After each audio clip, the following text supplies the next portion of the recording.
Gandhi came to Patna in sadness to comfort the bleeding hearts of the sufferers in Bihar. Khan Abdul Ghaffar Khan was his constant companion.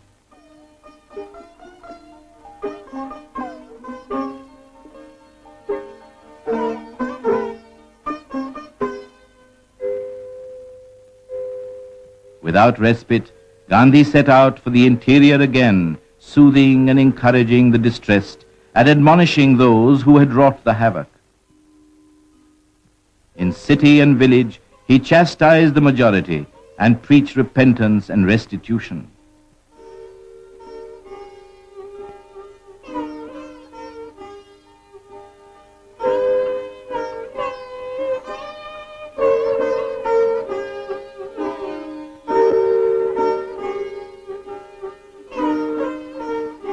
The deeper he probed the tragedy, the more it tormented him. As he moved into the afflicted areas, a new force moved the people, and they were rejuvenated. Gandhi was led through the ruins where humanity had been uprooted.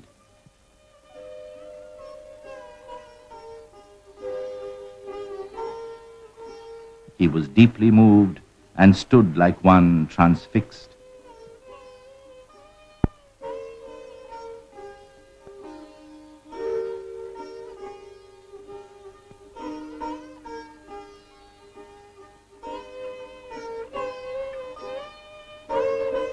He roamed and gave a message of courage to the victims. Shed all fear except that of God. The leaven of goodwill was slowly but silently at work, repairing the breach in the people's unity. He brought love where hatred and cunning had ruled. His plan of rehabilitation was based on an unshakable faith in the fundamental goodness of humanity. He was sure that if the poison could be effectively neutralized, India might yet be saved from the desperate course of self-amputation.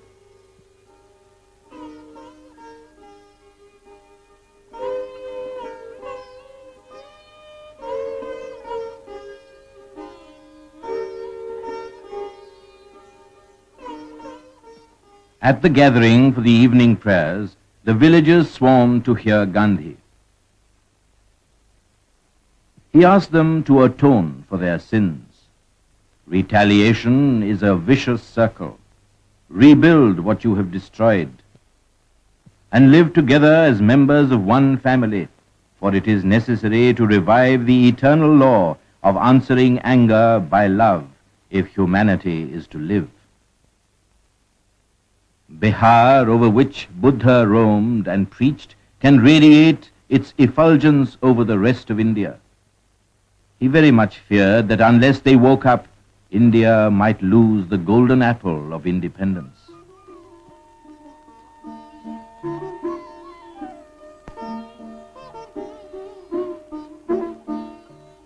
While Gandhi's mind was full of the dark implications of the madness which had wrought desolation and destruction in Bihar, he received an invitation from Lord Mountbatten, the new Viceroy of India, to meet him.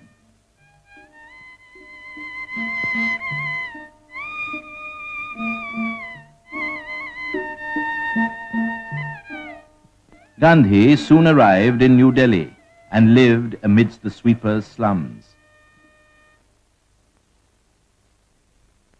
In the Viceregal Gardens, he met Lord and Lady Mountbatten.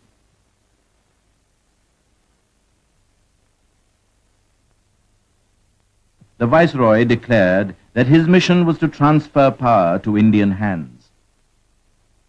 Gandhi made it clear that he was opposed to any division of India.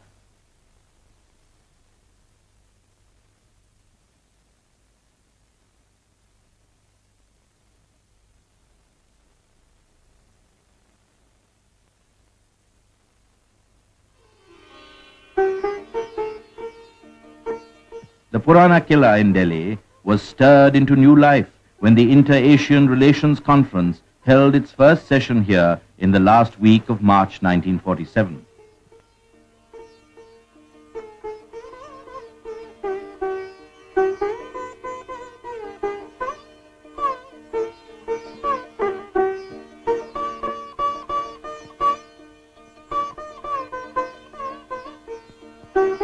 It was an impressive gathering symbolizing the political renaissance of Asia, bringing together nearly 250 delegates from 22 Asian countries.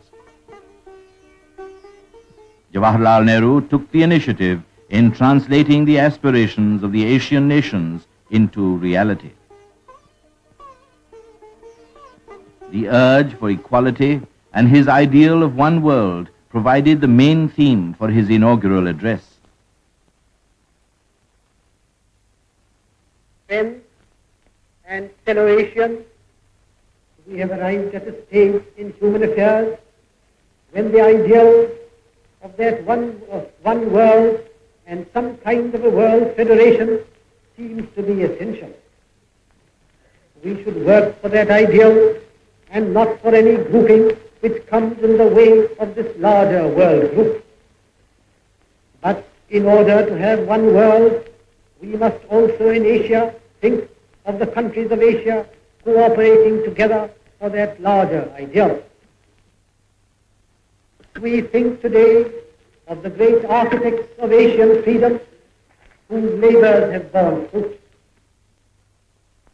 We think also of that great figure whose labors and whose inspiration have brought India to the threshold of her independence. Mahatma Gandhi.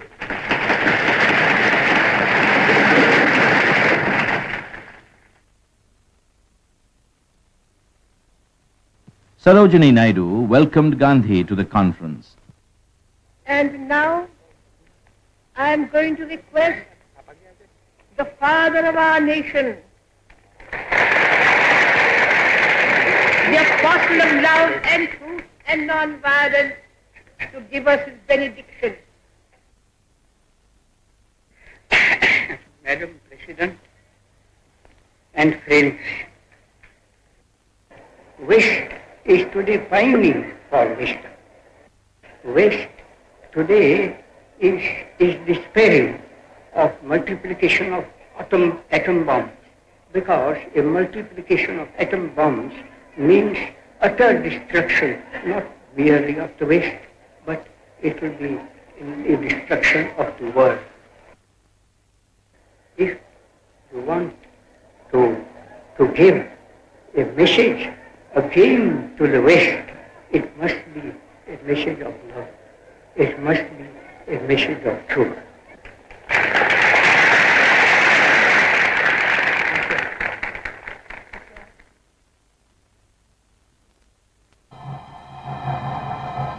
The terrible pendulum of violence was swinging wider and wider.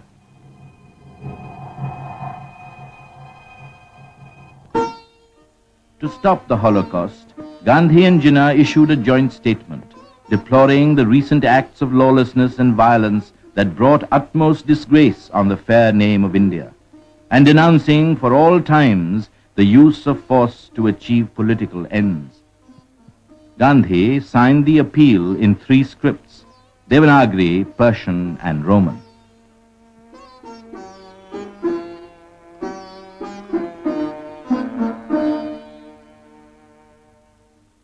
At a prayer meeting stressing the equality of all religions, Gandhi observed, "I believe in the message of truth delivered by all the religious teachers of the world.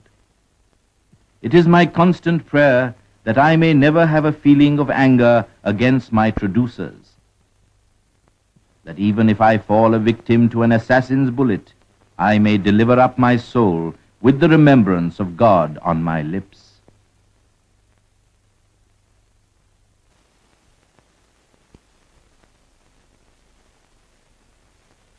In a fresh effort to avert the vivisection of India, Gandhi wrote to Mountbatten, "It would be a blunder for the British to be a party in any way to the division of India.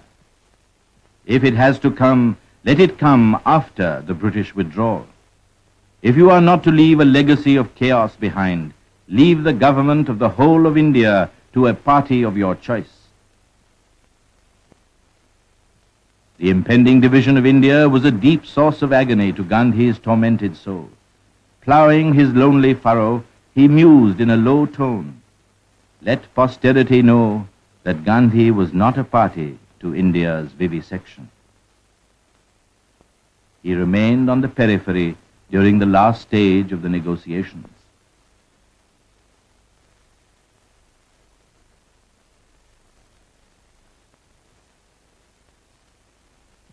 On June 3rd, Mountbatten secured the consent of the Congress and the League leaders to the British government plan of setting up two independent dominions on August 15, 1947.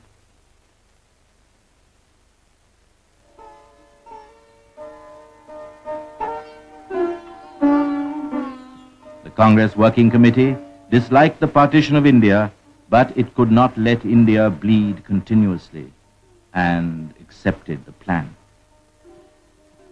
An emergency meeting of the All India Congress Committee was convened on June 14th to ratify the decision to establish a strong government and arrest chaos.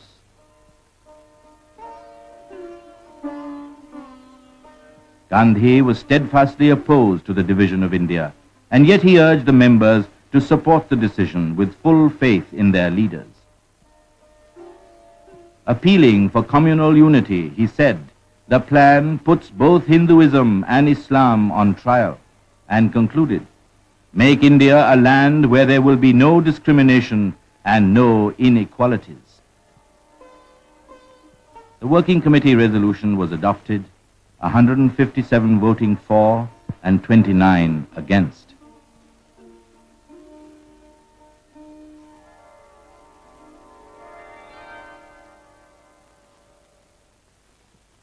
Giving his definitive summing up on socialism suited to Indian conditions, Gandhi wrote, even as members of the individual body are equal, so are the members of society. This is socialism. He stressed its purity.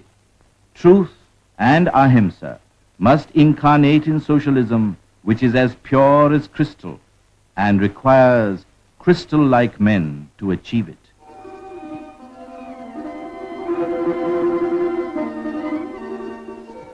India was moving into a new orbit out of subjection.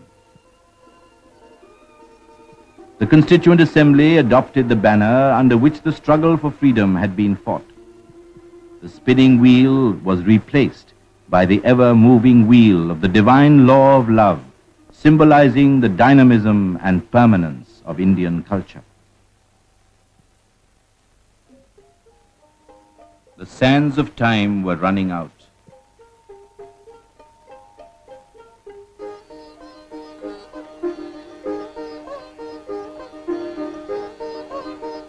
While the work of partition was proceeding at breakneck speed, Gandhi was in Calcutta dispelling hate with love.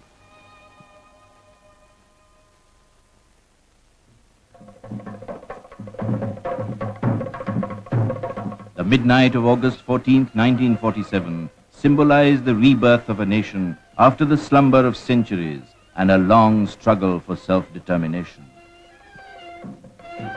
India emerged from subjection to freedom. A new hope came into being. A long-cherished vision materialized as the ancient land took its rightful place in the community of the world.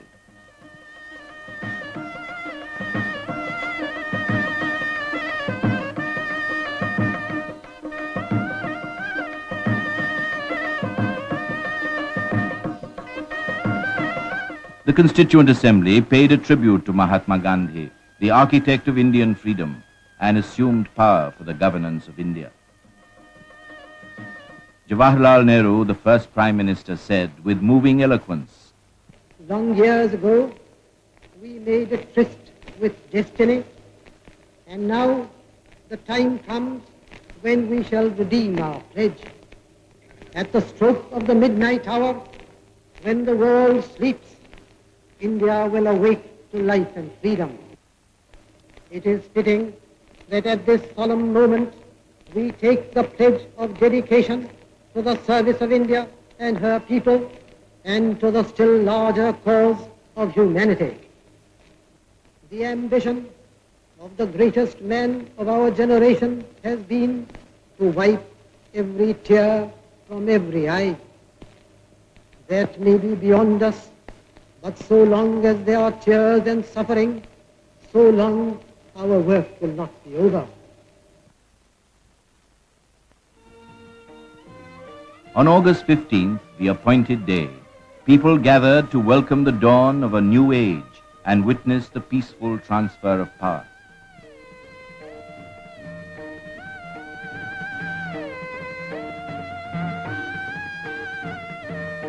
Lord Mountbatten became the first Governor-General of the Dominion by the will of the sovereign people of India.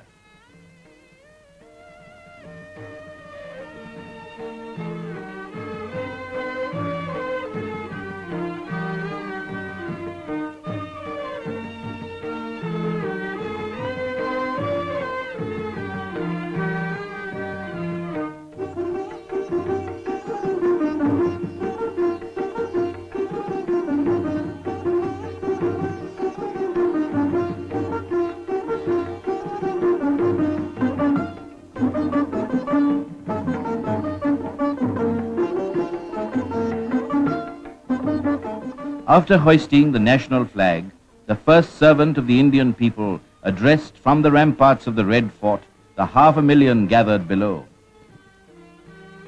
On this day, our first thoughts go to the father of our nation, who held aloft the torch of freedom and lighted up the darkness that surrounded us.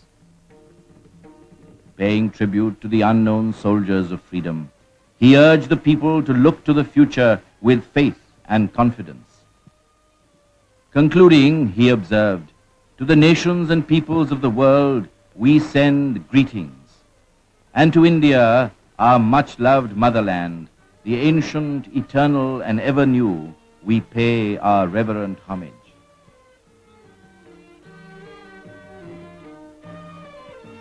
As a result of Gandhi's healing presence in Calcutta, stirring scenes of Hindu-Muslim fraternization were witnessed. But for him, it was a day of prayer and deep heart-searching. Mahatma Gandhi ki jai! Mahatma Gandhi ki jai! Mahatma Gandhi ki jai!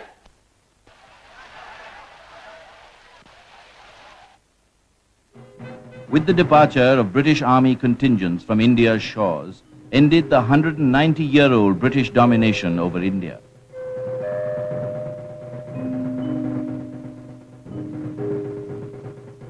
Gandhi praised the British withdrawal as the noblest act of the British nation.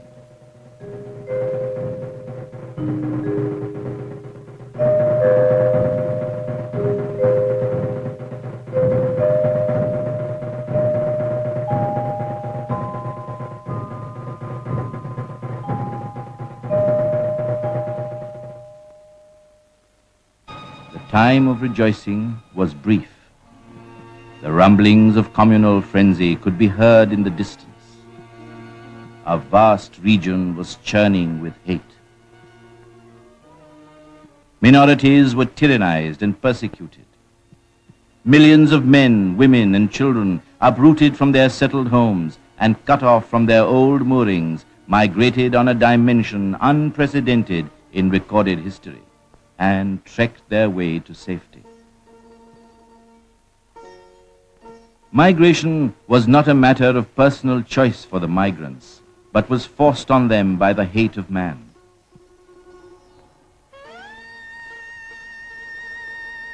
The refugees rolled on in a two-way stream across the border.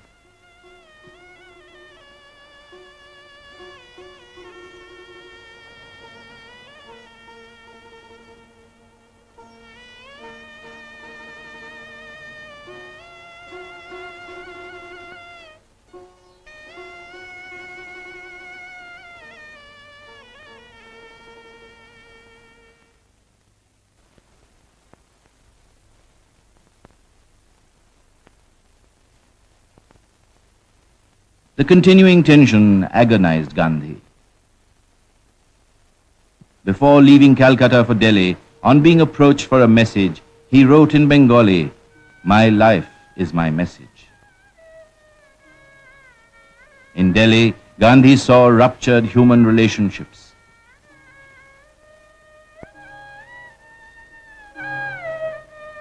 He planted himself alone amidst the raging torrent and listened to the tales of woe of the embittered and the uprooted. On his 78th birthday, Gandhi invoked the aid of the all-embracing power to take him away from the vale of tears rather than make him a helpless witness to the butchery of men, and cried in a prayerful tone, "Not my will, but thine alone shall prevail."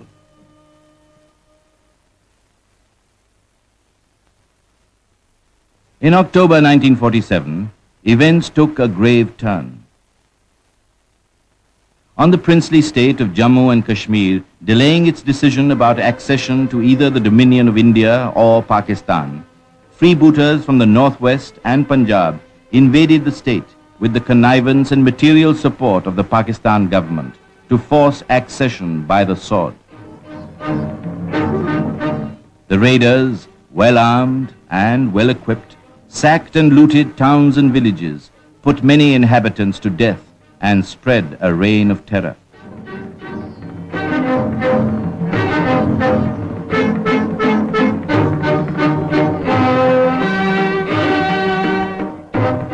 Under the guidance of the National Conference, the people of the valley defended their soil and their common heritage with courage and unity. The invader was almost at the doorstep of Srinagar.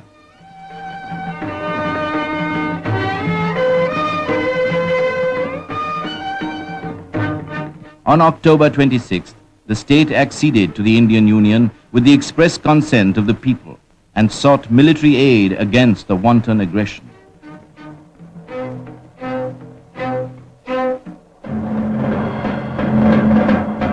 Indian troops were flown in and stemmed the tide of invasion.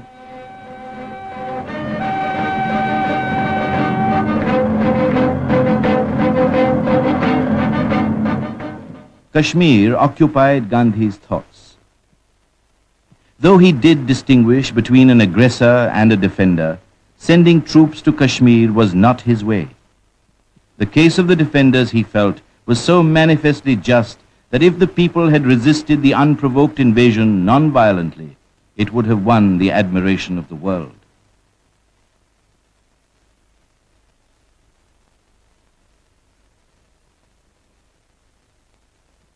At the moment of crisis, on Gandhi's initiative, the first session of the All India Congress Committee, after the attainment of freedom, declared its faith.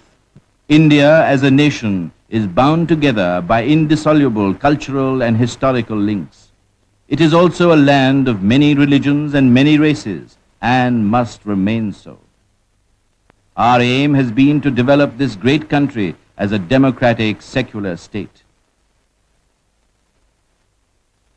Values were changing fast under the impact of events. For Gandhi, political independence had little value if it did not herald the era of the common man. He was uncompromisingly opposed to the mania of mass production by the sacrifice of human values.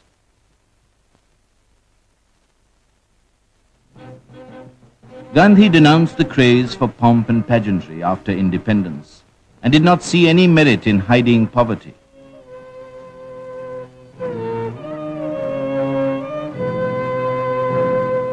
India, he maintained, possesses only her moral capital, which increases with the spending.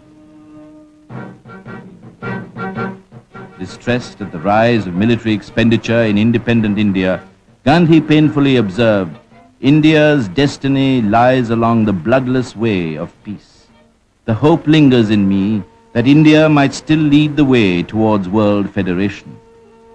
To have a warless world, the economy of participating nations must be free from all exploitation."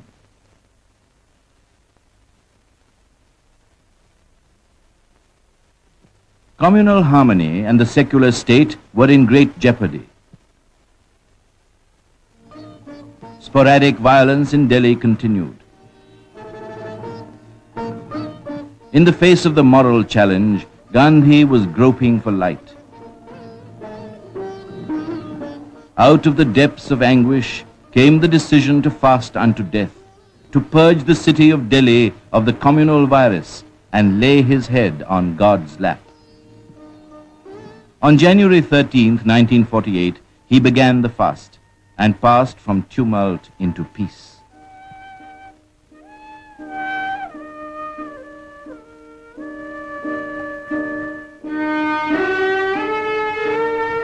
He gave vent to his feeling. Death for me would be a glorious deliverance, rather than that I should be a helpless witness to the destruction of India.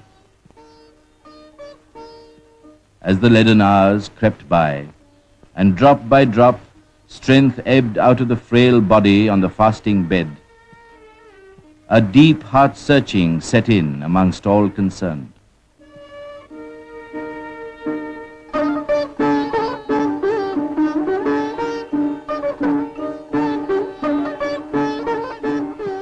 The fast terminated with the reunion of hearts of all communities, brought about by an awakened sense of duty on January 18th.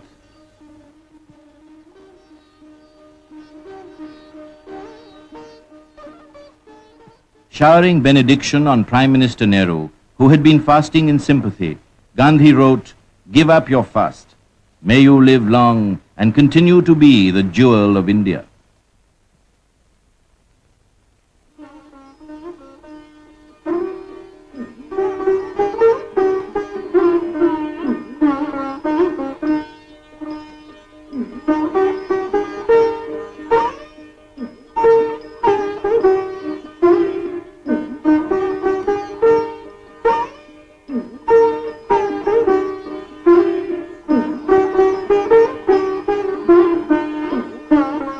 Though feeble, yet vibrant, Gandhi continued his after-prayer talk.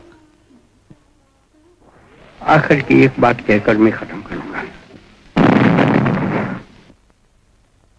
The explosion was from a bomb thrown by a Hindu refugee to kill Gandhi. Gandhi remained unruffled. ऐसे हम डर जाएंगे तो सचमुच यहाँ कोई हो जाए तो हमारा हाल कैसा होगा? सुनो सुनो सुनो, सब सुनो, कुछ नहीं हुआ है. चलिए शांत रहिए.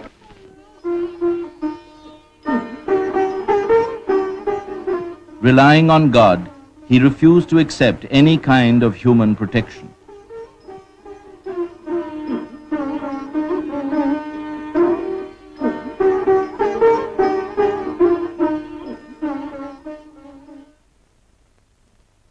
Discussing the question of the reconstitution of provinces on a linguistic basis, Gandhi observed, "Cultural autonomy had been our watchword, but such redistribution should not militate against the organic unity of India.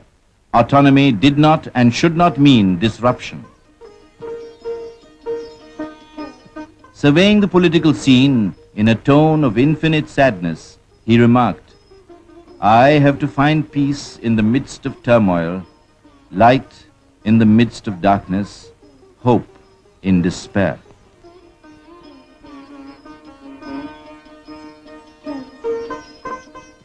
Giving a moral orientation to the Indian National Congress, Gandhi suggested in a draft constitution that it should transform itself into a Lok Sevak Sangh, striving for the social, economic and moral independence of the country in terms of its 700,000 villages.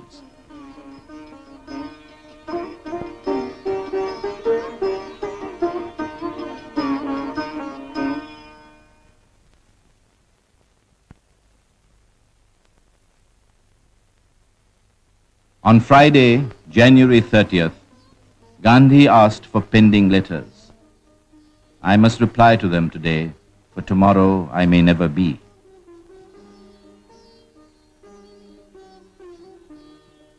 The day was a ceaseless round of interviews. During his conversation with Sardar Patel at 4:30, Gandhi had his usual evening meal.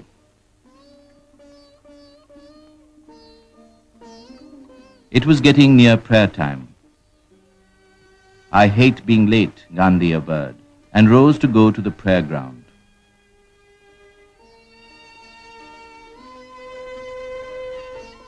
At the sunset hour, with thoughts of prayer in his mind, Gandhi walked along to seek communion with God who had illumined his path all through life till his progress was interrupted.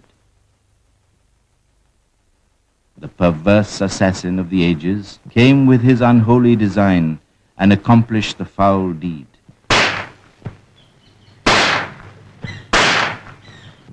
Nathuram Godse lodged hot lead in the soft flesh of the man who had known no enemy. Once again, blood had flown for the salvation of mankind. That sin is not of one man, but a sin which floods the whole human world from age to age.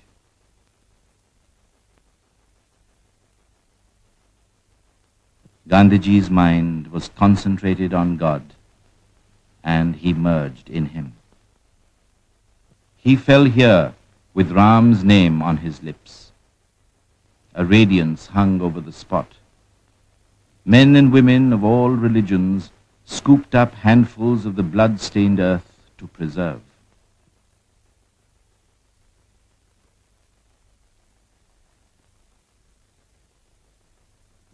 The 3 bullets that entered his body pierced the flesh of tens of millions and inflicted a wound in the vitals of the whole of humanity.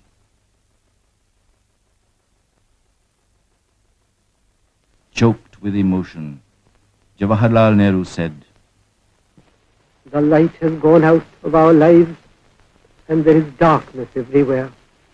Our beloved leader, Bapu as we called him, the father of the nation, is no more. The light has gone out," I said, and yet I was wrong, for the light that shone in this country was no ordinary light. The light that has illumined this country for these many years will illumine this country for many more years.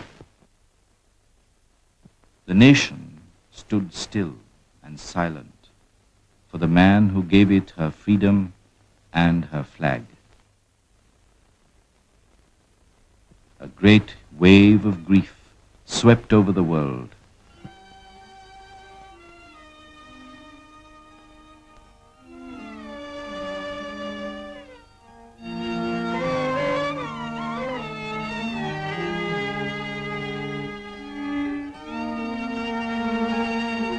The world bowed in homage.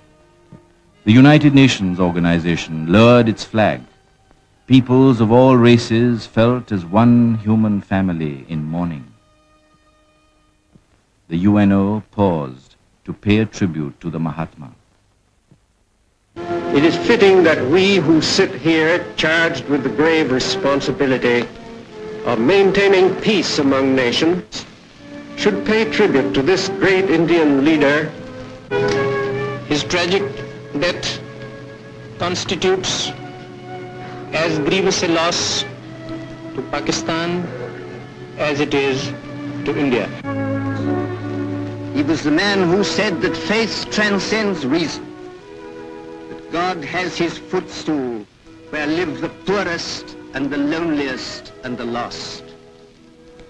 But our conviction that Gandhi has not lived and has not died in vain.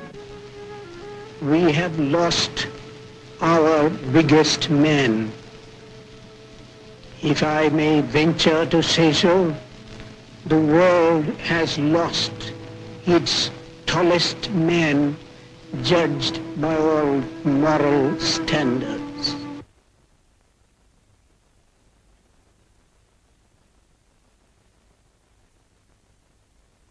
He lies wrapped in repose. Infinite peace and compassion are writ large on his face. Amidst encircling gloom, surging waves of mourning humanity besiege the place for a last glimpse. A glory has departed. Humanity may have to wait for centuries for such a one to walk again upon the earth.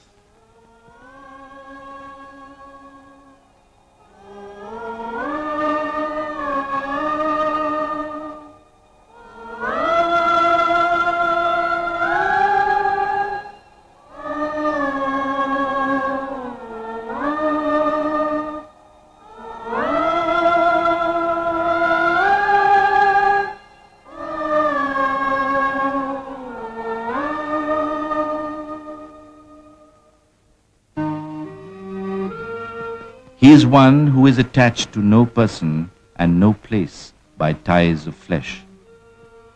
He is one with the infinite.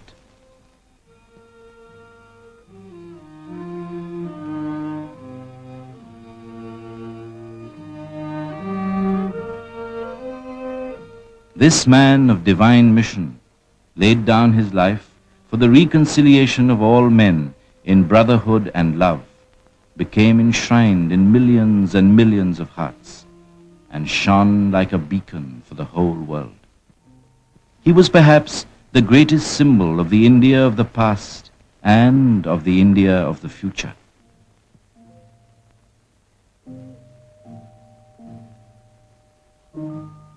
He stopped at the threshold of the huts of the dispossessed, dressed like one of their own, and spoke to them in their own language. He lived on this earth as love in the midst of hate, as forgiveness in the midst of vengeance. He could fight the evil without, because he had mastered the evil within. He was the victorious one in death as in life.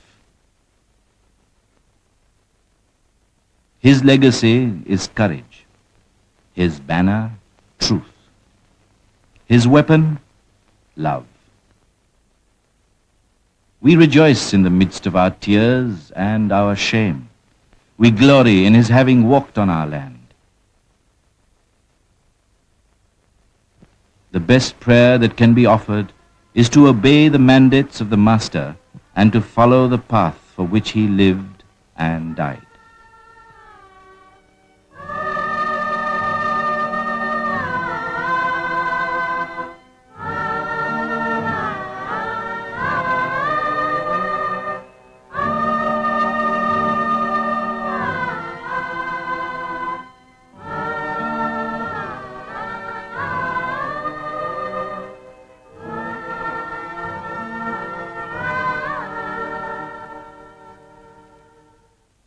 We shall never see him again or hear his gentle voice, but his imperishable memory will ever remain with us. On January 31st, as the setting sun looked on with a red glance, Gandhi's body was laid on a sandalwood pyre at Rajghat.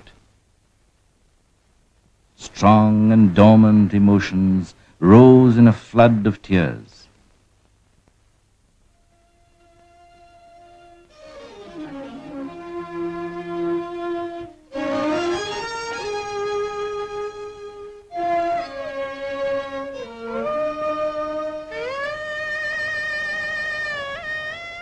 Tiny flame was kindling in each of those million hearts.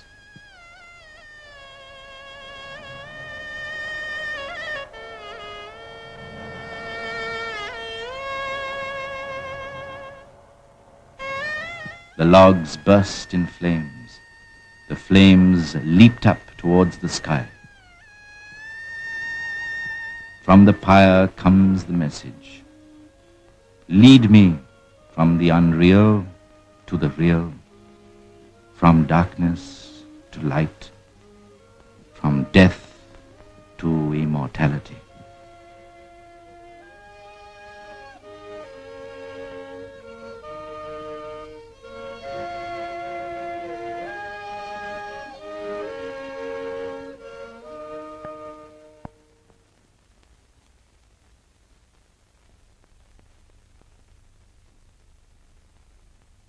His physical body dissolved in the cosmic elements, but not his soul. For the fire burns it not, the wind dries it not. It is unconsumable, incorruptible, eternal.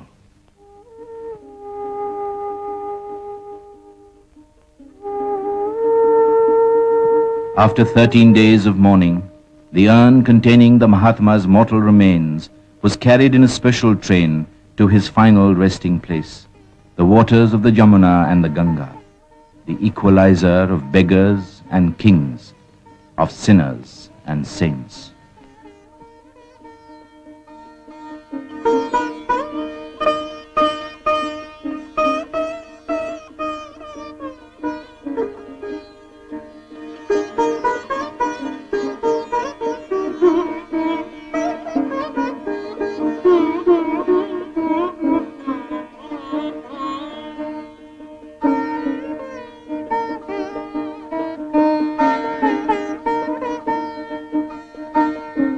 The Mahatma had walked all over the dusty and endless roads of India. He no longer treads the silent plains and dales. Now, the villagers move to him in their masses.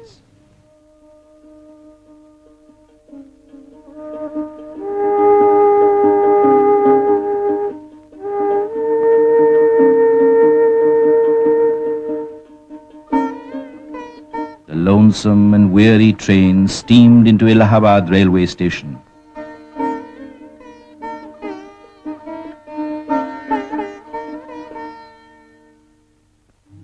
In all solemnity, the urn was carried to the catafalque.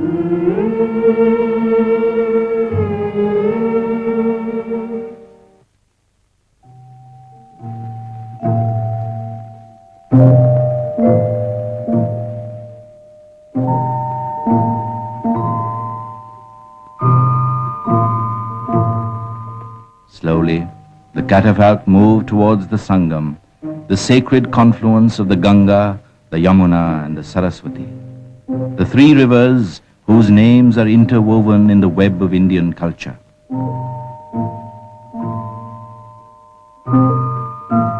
The Mahatma had kindled his torch at the central fires of the eternal being and aspired to identify himself with the whole creation.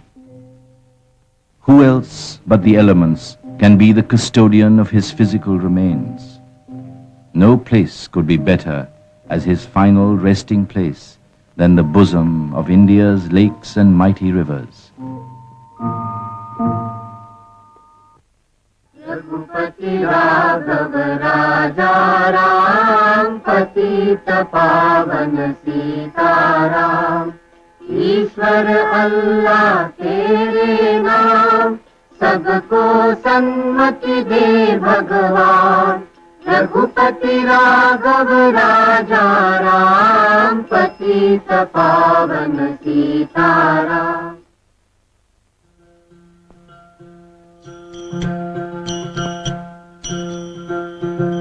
वैष्णव जन तो तेने कहिए जे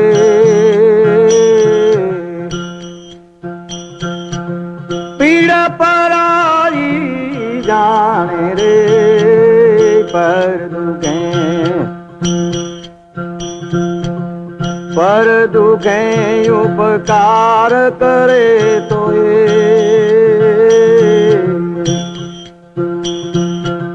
मन अभिमान no जाने रे वैष्णव जन दो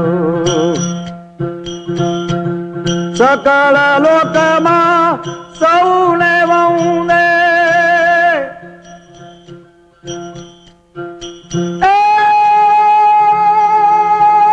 निंदा न करे के नीरे सकल लोक मा सौने वौने निंदा न करे के नीरे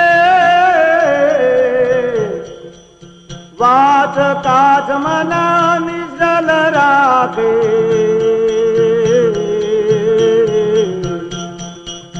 धन धन जननी तेनी रे वैष्णव जन दो वैष्णव जन तो तेन कहिए जे पीड़ पराई जाने रे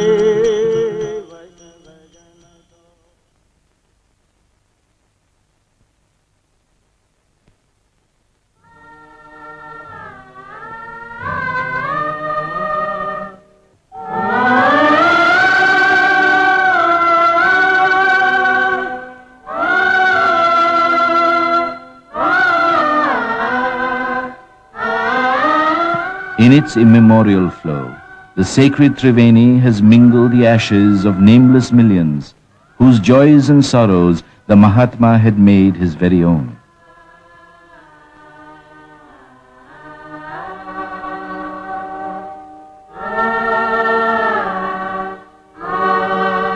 The last journey ended. What was left of his earthly remains was consigned to the sacred waters.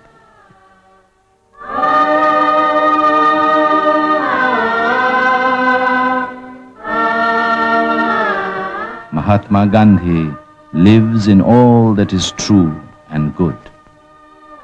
He now belongs to the ages.